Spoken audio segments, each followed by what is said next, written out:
Tonight, you'll remember he came to the United States and was lauded, literally from coast to coast. Frontline takes a hard look at Saudi Arabia's Prince Mohammed bin Salman. The Trump White House had chosen its Saudi friend, and that was MBS. He was embraced as a reformer. He sold himself, he sold his vision. People were mesmerized. But there was another side. There were dissidents who were tortured. They want to put them into a position where they're completely broken and silenced. Princes and big business people put under constant observation. He seemed to get more hyper, more intense, more committed to going after his enemies, the more powerful he became. And then the brutal murder of a journalist. Khashoggi was interrogated, tortured, and murdered. Did the regime kill Jamal Khashoggi? Frontline correspondent Martin Smith investigates. Even the president said this is the worst cover-up I've ever seen. Tonight on Frontline, the Crown Prince of Saudi Arabia.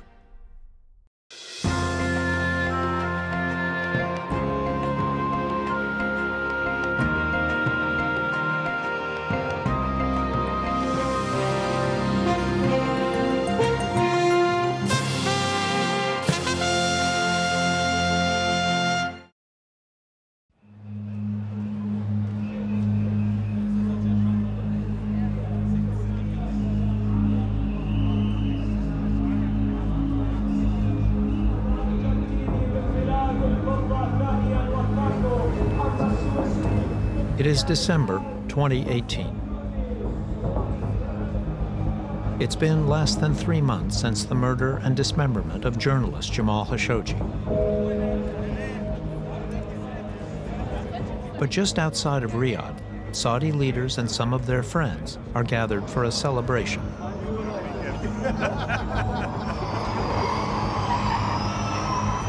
Featured is a big electric car race intended to showcase the kinds of reforms underway here.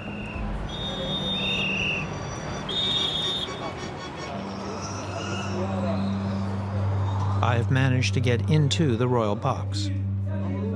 There's Adel Al-Jaber, Saudi Arabia's foreign minister at the time. Mohammed Al-Shaikh, a former World Bank lawyer and now a minister of state. Multi-billionaire Prince Al-Walid bin Talal, among the world's richest men. And over there is Norman Rule, a former senior CIA official. He is talking to the world's largest private collector of Rembrandts, Thomas Kaplan. And of course, there's distinguished royalty, the powerful Mohammed bin Zayed, Crown Prince of Abu Dhabi, Princess Rima, now Saudi Arabia's ambassador to the U.S., His Royal Highness Prince Khalid bin Salman, now Deputy Minister of Defense, and his big brother, the Crown Prince himself, Mohammed bin Salman. I hope I will do that, but if I do that, I will be... I came here to understand who he is and where he is taking Saudi Arabia. I especially wanted to speak to him about the Khashoggi murder, but we'll come back to that later. For now, His Royal Highness just wants to watch the race below.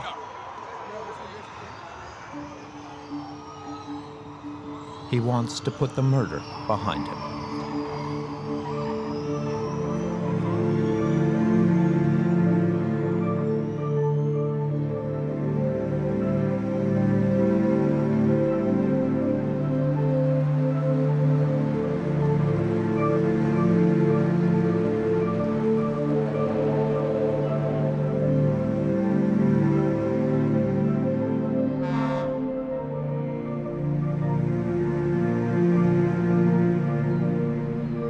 Much is already known about that day last October when Jamal Khashoggi and his fiancée took a taxi to the Saudi consulate in Istanbul. He entered just after 1 p.m. to pick up some paperwork they needed for their wedding. But when the office closed and Khashoggi had not emerged, word spread.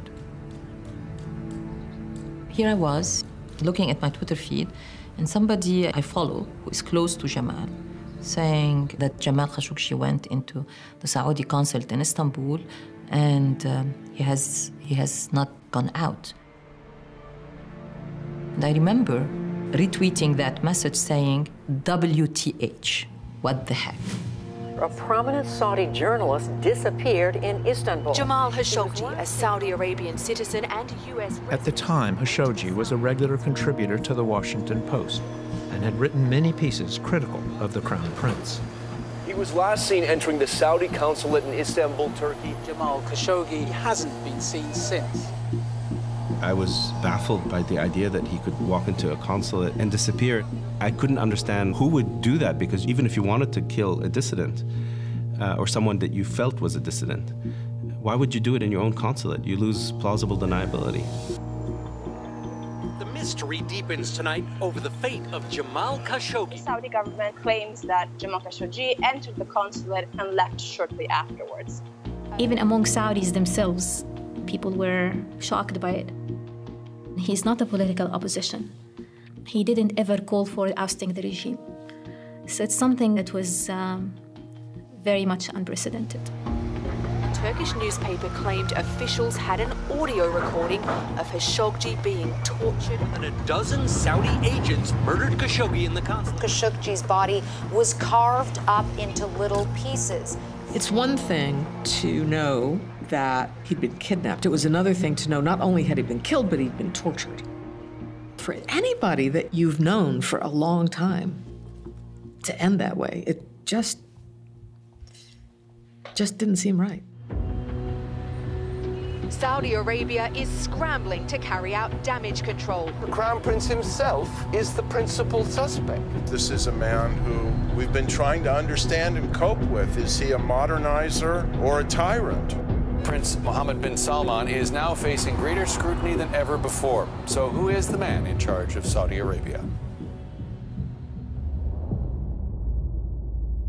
Our story begins with Prince Mohammed's father, Salman bin Abdulaziz Al Saud. He was born in 1935 and is believed to be the 25th son of the kingdom's founder. He was appointed governor of Riyadh at a young age, a position he held for almost half a century. It was a time of extraordinary change. Salman, as governor of Riyadh, literally turned a small desert town into a thriving city. There were maybe 100,000 people living in Riyadh when he became governor back in the 1960s. Today, it's somewhere around 7 or 8 million people. It was during this period of growth that young Mohammed bin Salman, born in 1985, grew up. But little is known about his early years or why his father favored him. He had many sons. He picked this particular son, the oldest of his third marriage. Why? I understand that the Crown Prince and the King have spent an awful lot of time together, and they have a similar way of looking at the world. The King appeared to groom him to share his view on issues such as corruption, the duties of the royal family, and the responsibilities to sustain the Saud kingdom. Most young royals study abroad at some point. Not Prince Mohammed. He remained in Riyadh by his father's side through high school and college. As I understand it, once he graduated, he was employed by his father, working and I assume learning from that work when his father was the governor. Apparently that's what he did for some years, was attend all of his father's meetings and make himself useful. Mohammed's father, while governor, had the responsibility of settling disputes within the royal family. So everybody who had a problem with a rival prince or had a dispute, they will go to him. And he was known to be very, very strict in terms of disciplining princes.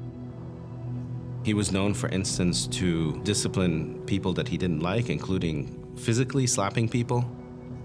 He was, according to the stories, famous for calling in princes who refused to pay bank loans and putting them in a rather luxurious villa and pressuring them to pay what they owed, and they did. And everything that was buried in the closet, he knew about it. And he had helped sweep it under, or get rid of it, or fix it, or whatever.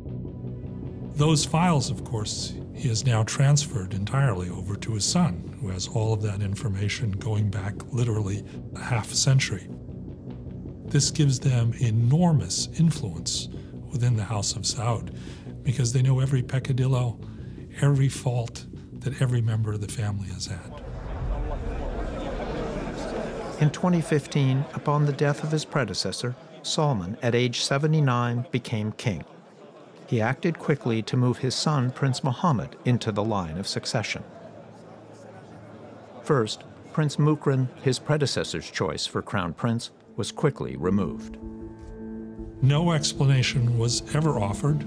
He was just removed and replaced by the then deputy crown prince, Mohammed bin Nayef. Mohammed bin Nayef was a known quantity to the Central Intelligence Agency, to MI6, to every intelligence service around the world. And MBS is moved up behind him. Right. MBS, or Mohammed bin Salman, was now second in line to the throne. He was 29. The Saudi system is an absolute monarchy. The king's will is absolute. And King Salman decided that MBS is going to be his successor. He shared his views, which are very aggressive, for instance, on Iran. He also has toughness that I think the king didn't see in others. What do you mean by toughness? An ability to use coercive power if necessary against domestic enemies and regional enemies. I think the king has a view that Saudi Arabia is a country that cannot be ruled, with kid gloves. MBS wasted little time in putting his toughness on display. Freshly appointed Minister of Defense, he went on the offensive in neighboring Yemen.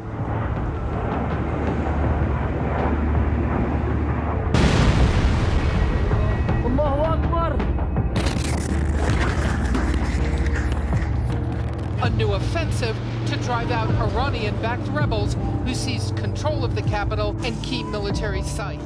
The Houthi rebels in Yemen were advancing with support from Saudi Arabia's archenemy, Iran.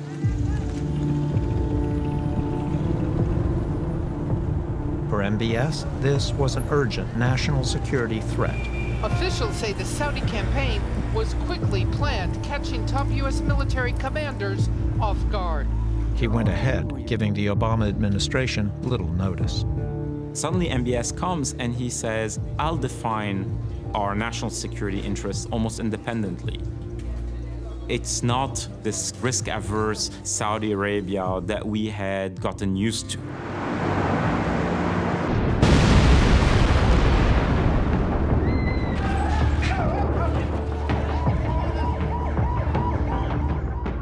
Some elders in the royal family were said to have opposed the offensive, believing it was rash.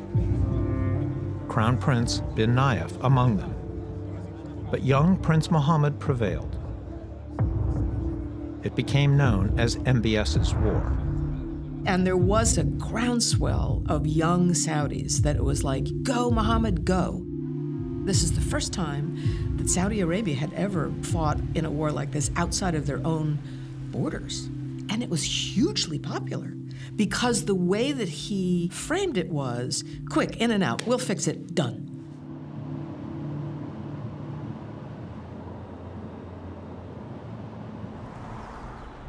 Among the most ardent supporters of the Yemen campaign was this man. I toast you. Oh. Jamal Khashoggi. It is coffee that roasted lightly with cardamom. With cardamom. And when you drink coffee in Saudi Arabia, where is the coffee from? Is it from Africa? Originally from Yemen, Al-Mukha. I asked him why the rush to war in Yemen was necessary, especially in light of reports of many civilian casualties. If Saudi Arabia waited for Mr. Obama to approve an intervention in Yemen, Yemen would have been gone and lost long time ago. it will be controlled by the Iranians and the Houthi. So we did not wait for Mr. Obama's approval. And I think that empowers Saudi Arabia. Is Saudi Arabia committing human rights abuses in its bombing campaign? Look, for Saudi Arabia, it is a 1939 moment. So you're comparing Iran to Nazi Germany? Yes. In Saudi Arabia, we are at that moment. We either accept Iranian hegemony, control over Yemen and over our destiny, or freedom. Let's get more on the Saudi position. I'm joined by Jamal Khashoggi. At the time, Khashoggi was not a big critic of the regime. Jamal Khashoggi, welcome back to the program. He was, for the most part, a pro-government voice. Jamal was a journalist, an analyst, but also a client of the Saudi government. An insider.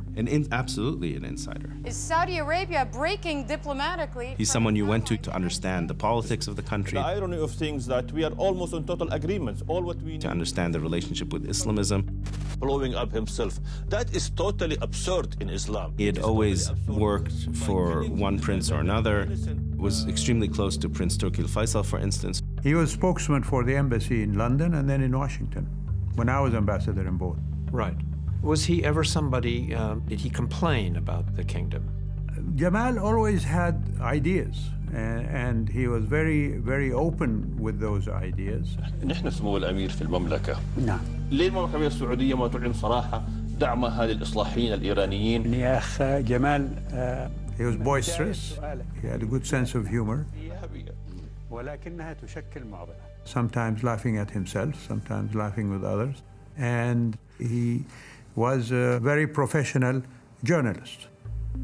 Let's get another perspective now from Saudi journalist Jamal Khashoggi. He joins me. In those days, Khashoggi was especially enthusiastic about MBS when he talked about the need for reform. And he is seen as a savior by young Saudis and by me. The fact that you have a new king and a young advisor in the person of Mohammed bin Salman, that gave hope to Jamal. In 2016, after meeting with MBS, Khashoggi made a point of tweeting this. It's the only photograph we've seen of the two of them together.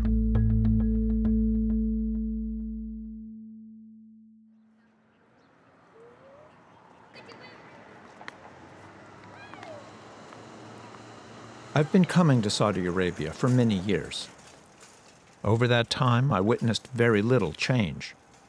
But in recent years, I've been surprised. One night in March 2017, I was invited to an art studio.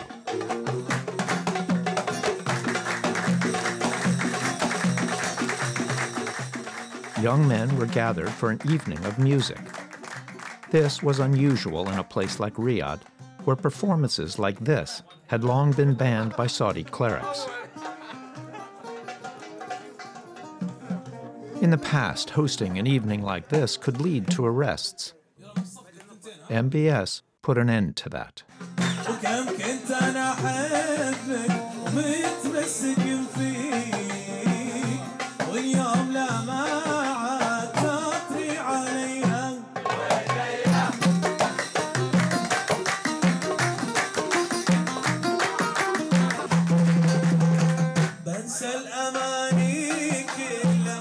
Many Saudis knew that the country needed to change, both culturally and economically.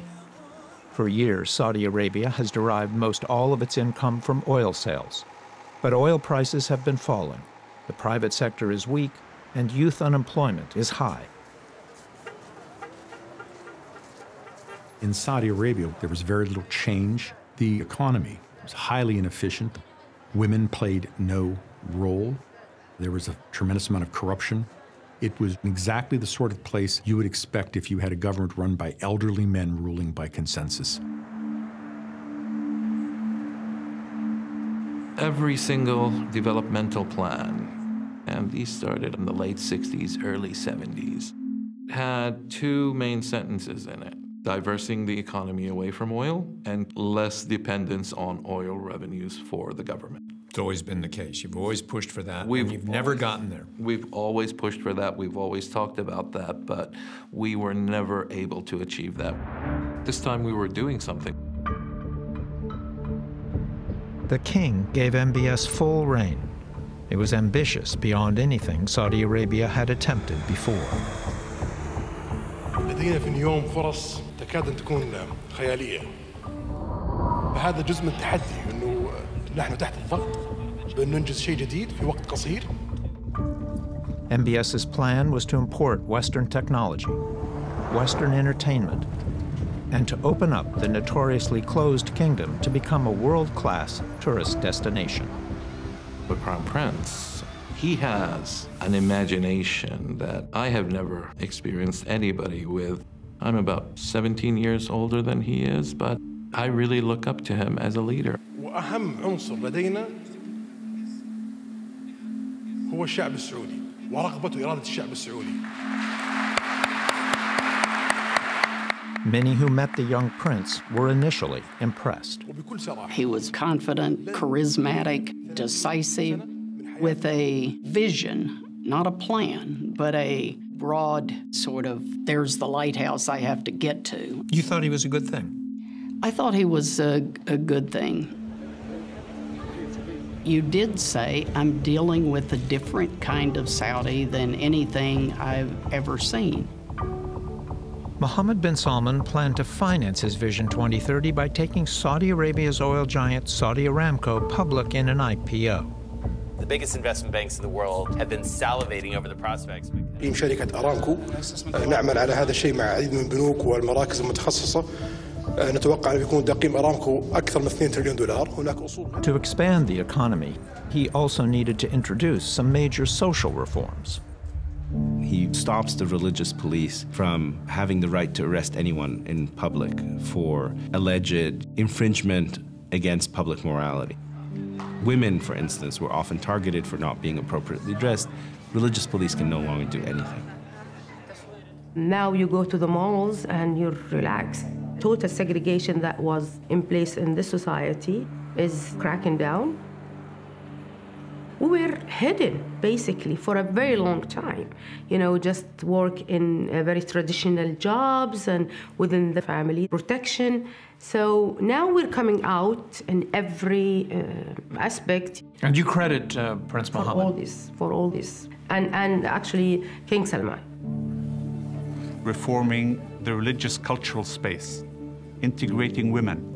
These are historic things that leaders were unable to do over the last 50 years. Out of these changes would come a new Saudi identity. As they have reined in the religious police, Mohammed bin Salman and the people around him have de-emphasized religion. And in its place has been this idea of that nationalism is most important. This hyper-nationalist narrative that Saudi Arabia is great. المملكة العربية السعودية في ال5 سنوات القادمة سوف تكون مختلفة تماماً. It is in line of what is happening around the world. A new generation of leaders are using the same language and the same rhetoric. سوف تكون النهضة القادمة في العالم في 30 سنة القادمة في الشرق الأوسط إن شاء الله. هذه حرب السعوديين. هذه حربي اللي أخوضها شخصياً. ولا أريد أن أفارق الحياة إلا وأرى الشرق الأوسط في مقدمة مصاف في العالم، وأعتقد أن هذا الهدف سوف يتحقق 100%. الله يعطيك طول العمر يا سيدي. MBS, not his father the king or Crown Prince bin Nayef, became the emblem of that new Saudi Arabia, both here and abroad.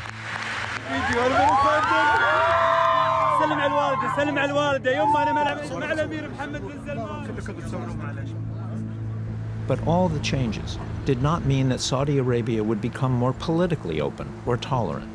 He looked like a very pro-Western, pro-technology guy. What I think was never properly interrogated was what kind of political system did he have in mind? Politically minded Saudis didn't quite know what to expect. But for them, economic and social changes would be meaningless without real political reform. عندما أتى الملك سلمان إلى سدة الحكم كنا نتوقع أن يكون هناك على الأقل إفراج عن معتقل الرأي. الملك سلمان لم يكن مثل أشقائي واستمرت المحاكمات السابقة كما هي عليه ثم زاد الكم والنوع في القمع. Yahya al-Assiri is a prominent human rights activist.